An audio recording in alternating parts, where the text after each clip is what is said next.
Assalamualaikum warahmatullahi wabarakatuh. Apa kabar sahabat sekalian? Balik lagi dengan Fikri di sini di channel yang pas. Channelnya tempat saya nge-review barang-barang yang pas buat kamu semua. Nah, di video kali ini kita kedatangan sebuah sebuah produk baru, kamu unik yang pas banget buat teman-teman yang lagi nyari laptop yang tipis, ringan, enak dibawa kemana-mana, dan powerful. Tapi budgetnya, saya nggak bisa bilang budgetnya tipis ya. Budgetnya agak tinggi, tapi nggak tinggi-tinggi banget, dan ini menurut saya worth it banget. Oke, di sini ada namanya Asus VivoBook S13 S333JQ. Oke, ini sudah pakai tampilan terbaru. Aksennya beda ya, jadi nggak kayak Asus banget. Biasanya Asus di sini. Dan sebelumnya ini nggak baru-baru banget, karena ini udah dari awal tahun atau akhir tahun kemarin Asus ngeluarin S14 yang tidak lagi pakai logo Asus besar di sini, tapi pakai Asus VivoBook di sini gitu. Secara spesifikasi VivoBook S13 ini yang punya ukuran 13 inch, jadi tenagai sama prosesor i5 generasi 10 terbaru. Jadi generasi 10 tapi seri yang baru. Jadi generasi 10 tapi generasi keduanya. Oke. Saya jelasin dulu biar gampang ya. Generasi 10, i5 generasi 10 untuk seri Ultrabooks yang tipis-tipis ini ada namanya, serinya adalah 10210U ya. Jadi kalau yang pakai untuk Ultra biasanya belakangnya U, dan dia sudah pakai fabrikasinya 14 nanometer. Nah, di S13 ini baru banget kuat, masih kinyis-kinyis, masih gres, dan dia sudah pakai yang terbarunya generasi 10 juga, tapi seri kedua. Dia pakai serinya 1035G1. Jadi belakangnya bukan U lagi, tapi G1. Dan G1 ini punya fabrikasinya 10 nanometer. Jadi dia performanya harusnya lebih oke. Dan itu juga dibuktiin sama benchmarknya ya. Hasil benchmarknya dia punya untuk clock speednya aja cuma 1 GHz dibandingin seri yang sebelumnya, i5 sebelumnya yang 1,6 GHz. Dia masih lebih kencang hasil performanya, baik untuk single core-nya maupun multinya. Jadi ya, perbedaan fabrikasi itu terjadi dengan baik. Oke, balik ke sisi RAM. RAM-nya adalah 8 GB onboard. Sudah pakai SSD-nya Intel Optane 512 GB, dan ini bakal menarik, nanti saya bahas di bagian review benchmarknya kenapa saya bilang menarik. Jadi untuk sementara ini Intel Optane 512 GB. Sisanya apa? Untuk layarnya sudah Full HD, dan saya cari-cari sih dari Asus sendiri nggak ngasih dia berapa color gamutnya di website resminya, tapi saya cari-cari ada yang menyatakan ini 100% sRGB, tapi harus dibuktiin lagi. Kita tunggu sampai Asus ngeluarin pernyataan resminya. Nah, dia sudah punya fingerprint, dan satu hal yang saya kecewa sama Asus adalah dia nggak punya numpad. Jadi ini touchpad ada fingerprintnya, tapi dia nggak ada numpadnya. Padahal di website resminya untuk seri ini S13 S333JQ dia pakai numpad. Tapi ternyata saya sudah tanyakan juga ke official Asusnya, resminya dia nggak ada. So ini nggak ada numpadnya. Kalau kamu kebetulan lihat Asusnya dan tertarik sama numpadnya, forget it, ini nggak ada. Dan dia juga sudah pakai VGA-nya NVIDIA MX 350. Jadi ini harusnya kencang. Oke, gimana reviewnya? Kita bakal masuk lebih dalam. Oke, kita masuk ke sisi konektivitas. Di sisi kanan kita bisa lihat ada USB 3, ada audio jack, juga ada micro SD reader. Sementara untuk di sisi kirinya kita dapat DC-nya, USB lagi, HDMI 1 dan 1 buah USB Type-C. Yang saya suka dari desainnya sendiri adalah dia punya list silver di sekeliling bodinya, jadi ini bikin dia tampil makin elegan. Keyboardnya sendiri sudah pakai backlight yang dengan tingkat kecerahannya 3, dan itu bikin nyaman. Dan yang saya suka lagi, enternya itu dibedain. Enternya warnanya beda, jadi kita bakal langsung kenalin enternya ketika kita ngeliat. Itu memudahkan sekali. Untuk touchpadnya udah standar, Asus cukup lega, enak, nyaman, presisi, dan ada fingerprintnya. Sayangnya tadi numpadnya hilang, padahal di websitenya ada. Why Asus why? Uh, Nah, ini yang cukup saya suka juga adalah di layarnya. Layarnya itu matte doff, jadi dia nggak glossy ya, nggak memantulkan banyak cahaya. Jadi ketika kita pakai di luar, kita pakai di tempat yang banyak cahaya itu tetap nyaman di mata kita. Overall si laptop ini udah oke sih, desainnya elegan, saya suka banget.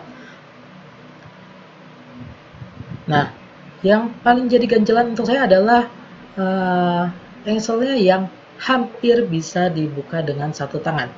Ya, saya bilang hampir, kenapa ya? Lihat aja di videonya gimana. Ya, memang hampir gitu. Jadi, dibilang nggak bisa, enggak, dibilang bisa ya. Oke, di CPU Z kita bisa lihat, ya ini Intel Core i5 1035G7 malah, harusnya G1 kalau dari ini. Dan dia sudah pakai teknologi 10 nanometer, juga pakai 15 watt TDP-nya. Nah, di sini bisa kita lihat lagi, memorinya 8 GB dual channel, tapi nggak ketahuan, nggak kebaca berapa bandwidth-nya. Jadi ya gimana? Untuk slotnya sendiri saya nggak tahu ya, karena saya belum bongkar. Yang pasti ya kita bisa lihat di situ ada di 8 GB dual channel, harusnya udah oke. Dan di sini untuk VGA-nya Nvidia MX 350 sama Intel HD grafiknya Revision 7. Oke, ini bagian yang paling menarik yang tadi saya bilang tentang Shop10-nya. Jadi dia punya performa yang beda ketika kita pakai dengan baterai dan dengan listrik. Jadi SSD-nya ketika dengan baterai kecepatan read-nya maksimum di 1400, tapi kalau kita colok dia tiba-tiba naik sampai sekitar 2200 MB per second. That's good. Untuk suhunya sendiri saat pemakaian dengan baterai juga cenderung aman, dia di sekitar 38 sampai 40 paling besarnya. Tapi kalau kita pakai listrik, dia tiba-tiba naik ya di sekitar 43 sampai 44 derajat Celcius, tapi di respawnnya tetap oke. Sementara untuk prosesornya sendiri, ketika pakai baterai dan pakai listrik ada perbedaan yang sangat signifikan, dimana ketika kita pakai baterai dia cuma berkisar di 68 derajat Celcius, tapi kalau kita pakai listrik dia bisa sampai 93 derajat Celcius, walaupun ini kondisinya lagi di benchmark ya, jadi kerja keras, walaupun dia stabilnya di 86 derajat Celcius, tapi itu panas. Oke, untuk hasil benchmarknya dia dapat 1219 PTS dengan baterai dan 1540 PTS dengan listrik. Ini udah oke performanya ya. Nah, hasil benchmark oke, tapi nggak enak dipakai buat kerja, kan kayaknya halu ya. Jadi di sini saya tes lagi untuk pakai multitasking dan saya coba habiskan semua ruang di RAM-nya. Jadi saya buka banyak YouTube channel, saya buka Zoom, saya buka Office macam-macam, dan saya juga coba sambil buka Photoshop, juga Adobe Illustrator, walaupun nggak saya pakai nggak saya pakai untuk processing, tapi ketika membuka masing-masing aja itu kan pasti sudah langsung langsung memakan banyak RAM gitu, makan banyak RAM masing-masing. Tapi saya nggak nemuin sama sekali gejala nge-lag di sini. Ini masih nyaman aja, masih enak banget, bisa dilihat sendiri.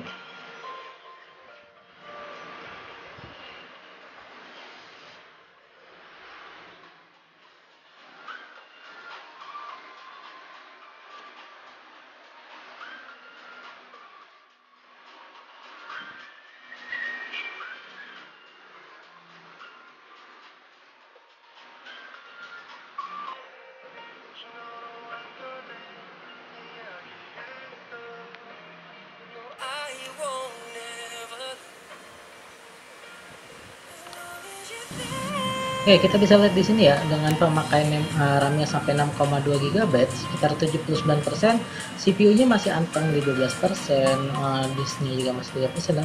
Dan ini masih enak-enak aja dan nggak ada gejala nge-lag sama sekali. Jadi ya kalau untuk kerja, untuk multitasking harusnya laptop ini udah oke banget lah.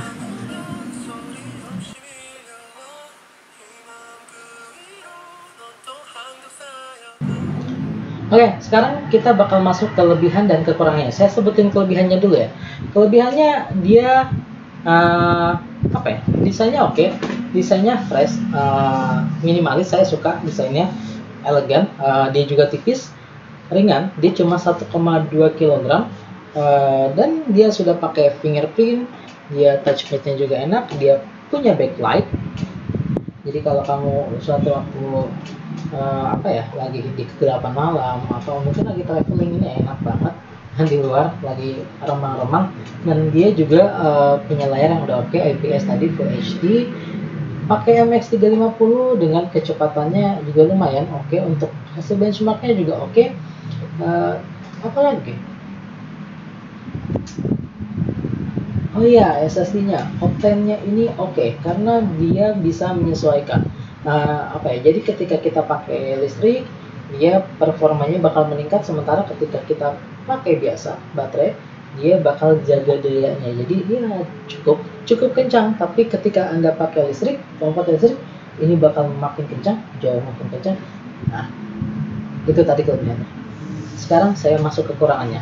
Kekurangannya apa sih?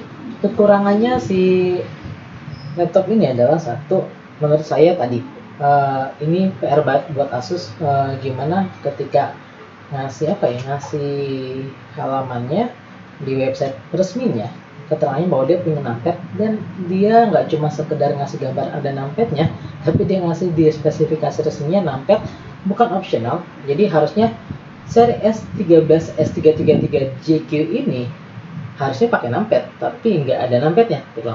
Jadi ini kurang banget. Mungkin Asus harus perbaiki, sebaiknya dihapus aja seri numpadnya, atau jelaskan bahwa itu optional, cuma ada di beberapa negara, di Indonesia nggak ada. Nah, kekurangan berikutnya adalah suhu.